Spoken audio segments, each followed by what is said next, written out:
Well, welcome to Connect Groups for Ravenna Assembly of God. We're so excited that you've chosen to be a part of this.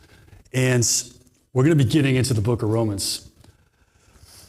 So one of the things I want to challenge each of our groups is, my goal, our goal as a church is that we all grow, we connect, we get into the Word.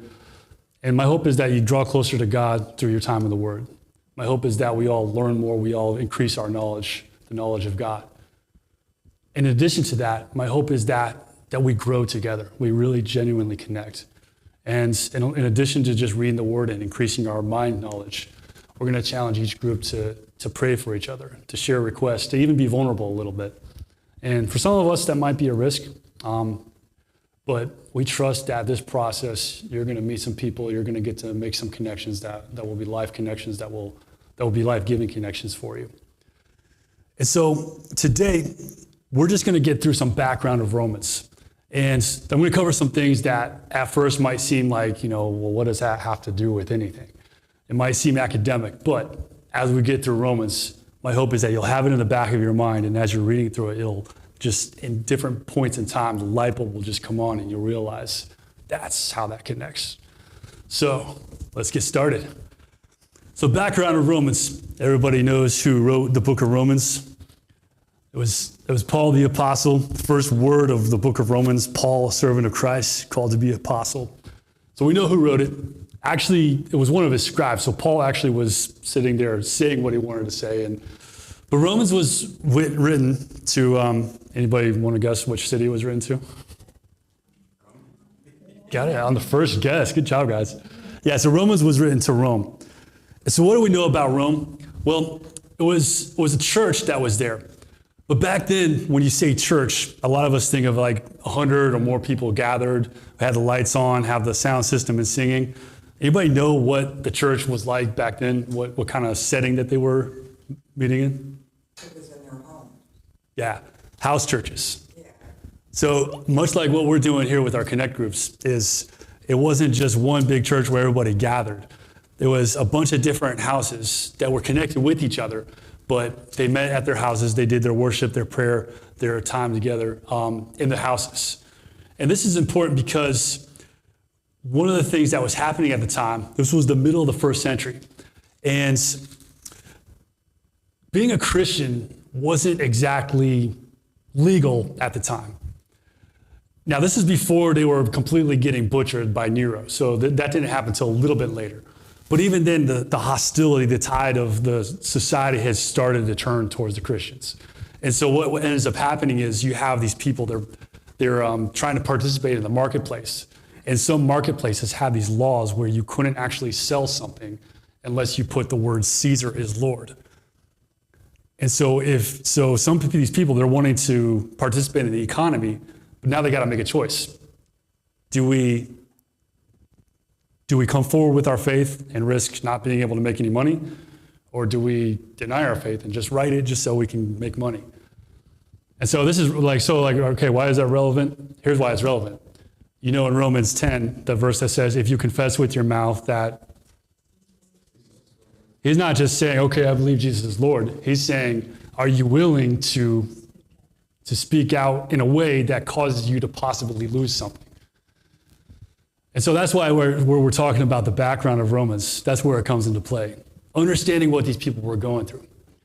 So these people were meeting in homes. Another interesting fact that right before this had happened, right before Paul writes to these people, there's an emperor named Claudius. And he sees these riots going on. And he figures they're mostly Jewish people. So he kicks all the Jews out of Rome. All the Jews are gone. And a few minutes later, things settle down. He's like, all right, you know what? Maybe we can let them start coming back. They start filtering back slowly. A lot of these Jewish people had become Christians. And so what does this mean? So imagine you have a church, your home group, people that you're close to. You have to leave. You come back, but now it's all Gentiles running the show. Just think about that for a minute. So imagine Ravenna Assembly of God. We're worshiping, we're doing our thing, and then the Canadians invade us. I don't know why they would, but so Canada invades, say, oh, you guys got to go. We have to leave. We come back, and then And then we come back, but there's people running the church, but the people in the church are people that English is not their first language. The songs that they sing are not the songs that we sing. And just a lot of the way that worship is done, it's kind of like foreign to us. So a lot of us would be kind of like having a hard time with that, right? And so that's what's happening in these Roman churches, is that the Jews were coming back thinking like, we're the ones that are like the real Christians. These guys are just kind of joining the party. But now they're coming back, all the positions of authority that have been vacated. Now the Gentiles are running things. It's like, wait, no, we're supposed to be in charge. And you had this tension. So again, why is that important? There's going to be a few things that we'll cover in Romans chapter 2, where it talks about the Jewish kind of identity, as well as later in the passage where it talks about how they're supposed to treat each other. Jews and Gentiles worshiping together. I want to just take a minute just before we close.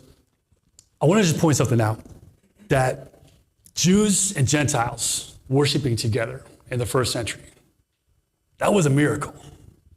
That was not a small thing. And so when Paul is saying, I'm not ashamed of the gospel, for it is the power of God for salvation to everyone who believes, to the Jew first, and also to the Greek. We know the power of the gospel. We know, many of you know the life-changing impact that it has on us. I want to also point out the power of the gospel is something that brings two people together that otherwise would have no business being with each other. And one thing that I want to say too, as you get into your groups, and we're going to start our discussions here in a minute, many of you might be put in groups where you're kind of just trying to get a sense of who the people are. You don't know, you may not be comfortable, you may not be familiar. Some of you may be looking around the room and thinking, on a normal circumstance, there was no way I would be hanging out with that guy over there. But the power of the gospel says that two different people who may think differently, who may talk differently, who may even look differently, who would ordinarily not have any business being with each other, are now having the ability to not only be together, but calling each other brothers and sisters. And that's one thing I want to challenge as we move forward in our Connect groups.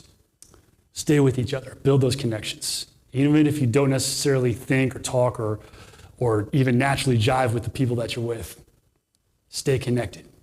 See what the power of the gospel can do in bringing people together.